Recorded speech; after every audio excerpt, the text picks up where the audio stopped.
মিডিয়ায় ছেলেদের থেকে মেয়েদের ফলোয়ার্স বেশি থাকে কেন? বাট খুব ভালো প্রশ্ন, খুব সুন্দর কোশ্চেন করেছে, খুব সুন্দর প্রশ্ন।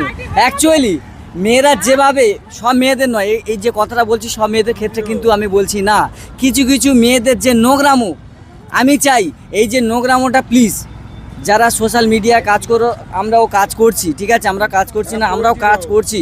সোশ্যাল মিডিয়া যেভাবে নোংরামো করছো, প্রত্যেকের কাছে হাত জোড় করে অনুরোধ করব, সোশ্যাল মিডিয়া এখানে আমাদের মা বোন ভাই, ঠিক আছে, আমাদের ছেলের বয়সে যারা, তারা কিন্তু অ্যাকচুয়ালি সবাই এই ভিডিওগুলো দেখে। তাই প্রত্যেকের কাছে রিকোয়েস্ট করবো, অনুরোধ করবো হাত জোড় করে, এরকম নোংরা ভিডিও একদমই করো না। কিছু টাকা পয়সার জন্য, আজকে টাকা নিয়ে কি জীবনে এসেছিলে না জীবনে নিয়ে যাবে? টাকা পয়সা নিয়ে আসিনি, কেউ নিয়ে যাব না। ল্যাংটা হয়ে এসেছি, ল্যাংটা হয়ে চলে যেতে হবে এই পৃথিবীতে। টাকা নিয়ে আসিনি, টাকা নিয়ে যাব না। এই যে ঘর, আমার বাড়ি, আমার জায়গা কিছুই থাকবে না।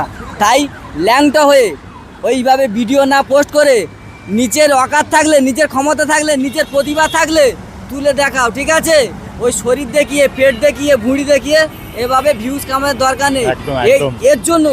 এই জন্য এদের ভিউজ বেশি, এদের ফলোয়ার্স বেশি।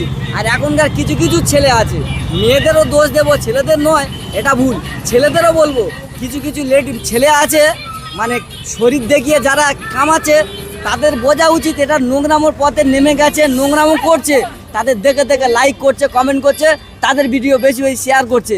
আরে যদি ক্ষমতা থাকে ভালোভাবে কন্টেন্ট দাও, ভালোভাবে কন্টেন্ট দিয়ে, ঠিক আছে, মানুষের মন জয় করো, দেখবে এমনি ভিউজ চলে আসবে। Thank you. তো ভালো লাগলো।